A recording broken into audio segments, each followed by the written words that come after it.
Hello everyone. तो बच्चों, आज हम समझेंगे न्यूटन्स का जो लॉ है मोशन से संबंधित। इसमें अपन को समझना है Newton's third law of motion. क्योंकि हम लोग जानते हैं जो न्यूटन्स थे उन्होंने गति के नियम दिए थे, मोशंस के लॉ दिए थे। तो इसके अंतर्गत हमने इसके पहले फर्स्ट लॉ और सेकंड लॉ दोनों की स्टडी हम लोगों ने कर ली है और थर्ड लॉ समझेंगे आज अपन। तो इसमें एक्चुअली में जो होता है, जैसे कि कोई भी हम एक्शन करते हैं उसके जस्ट अपोजिट और इक्वल रिएक्शन होती है, बट हम लोग उसको महसूस नहीं कर पाते हैं। जैसे मान लीजिए हम जमीन पर पैदल चलते हैं तो हम अर्थ को पुश करते हैं नीचे की ओर, यानी यदि हम पॉजिटिव वे में फोर्स करते हैं अर्थ के लिए तो अर्थ हमें नेगेटिव वे में दूसरा फोर्स लगाती है। जैसे कि हम जमीन को इस प्रकार नीचे की ओर फोर्स करते हैं तो जो अर्थ होती है वो हमें चलने के लिए एक अपोजिट डायरेक्शन में और इक्वल फोर्स प्रदान करती है। तो जो मोशंस लॉ है इसी पे डिपेंड है एक्शन और रिएक्शन, यानी कोई भी एक्शन है, कोई भी क्रिया है, उसके जस्ट अपोजिट में और उसके ही बराबर परिमाण में उसकी प्रतिक्रिया होती है। भी एक जो ऑब्जेक्ट होता है exert a force on another body, वो किसी दूसरी बॉडी पर क्या करता है, एक फोर्स एक्सर्ट करता है, मतलब एक यहाँ पर फोर्स लगाता है। Then the second body exerts an equal and opposite force on the first body. तो देन क्या होता है, जो सेकंड बॉडी है वो फर्स्ट बॉडी पर इक्वल और अपोजिट डायरेक्शन में उतने ही परिमाण का फोर्स लगाती है, यानी जितना परिमाण का जो फोर्स है एक्शन में प्रोवाइड किया जाता है उतना ही फोर्स जस्ट अपोजिट डायरेक्शन में रिएक्शन द्वारा भी प्रोवाइड होता है। तो whenever one body exert a force on another body, the second body exert an equal and opposite force on the first body। ये इसका है इक्वेशन न्यूटन्स का थर्ड लॉ। जो थर्ड इक्वेशन है 2s equal to v square minus c square. तो v यहाँ पर क्या है, फाइनल वेलोसिटी है, और जो u है ये क्या है, इनिशियल वेलोसिटी।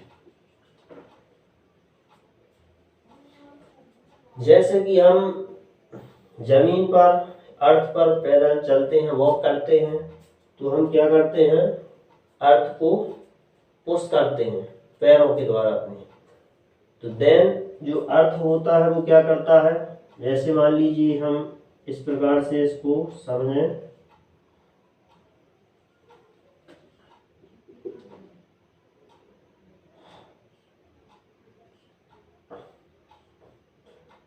चलिए ऐसा मान के चलते हैं अपन, ये कोई व्यक्ति है, ये है अर्थ, तो ये अपने पैरों के द्वारा क्या करता है, नीचे की ओर एक फोर्स देता है अर्थ के लिए।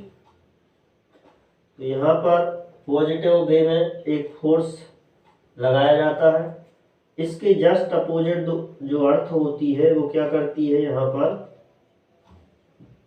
एक नेगेटिव फोर्स यानी कि अपोजिट डायरेक्शन में एक फोर्स प्रोवाइड करती है, तब हम जाके अर्थ पर वॉक कर पाते हैं। तो डियर स्टूडेंट्स, इस प्रकार से जो अपना ये थर्ड लॉ है एक्शन और रिएक्शन पर डिपेंडेड है, जितनी एक्शन होगी उसके ही बराबर और विपरीत दिशा में रिएक्शन होती है। अब इसके हम कुछ फैक्ट लिख लेते हैं।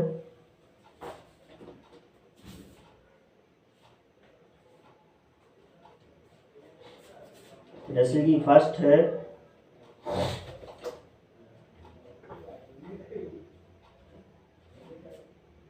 Force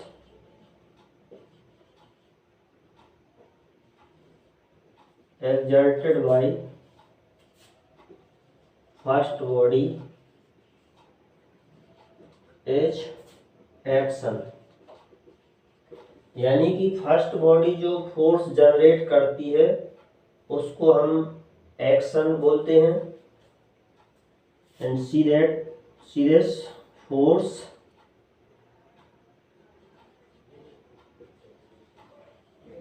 exerts by second body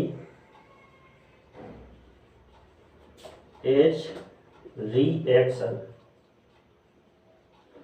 और जो सेकंड बॉडी के द्वारा फोर्स प्रोवाइड किया जाता है मतलब क्रिया के अपोजिट में प्रतिक्रिया, उसको बोलते हैं अपन reaction.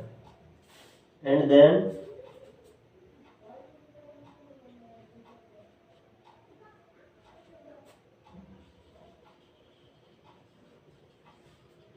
every action has an equal and opposite reaction। तो इस प्रकार से ये 3 कंडीशंस यहाँ पर हमें शो होती हैं। तो फर्स्ट है force exerted by first body is action and force exerted by second body is reaction. मतलब फर्स्ट बॉडी के द्वारा जो फोर्स दिया जाता है वो एक्शन बोला जाता है, सेकंड बॉडी के द्वारा जो एक्शन एक्सर्ट किया जाता है वो होता है reaction. Every action has an equal and opposite reaction. Every action के इक्वल और अपोजिट डायरेक्शन में क्या होता है रिएक्शन होता है। तो आई होप कि आप लोगों को थर्ड लॉ समझ में आया होगा। Thank you very much.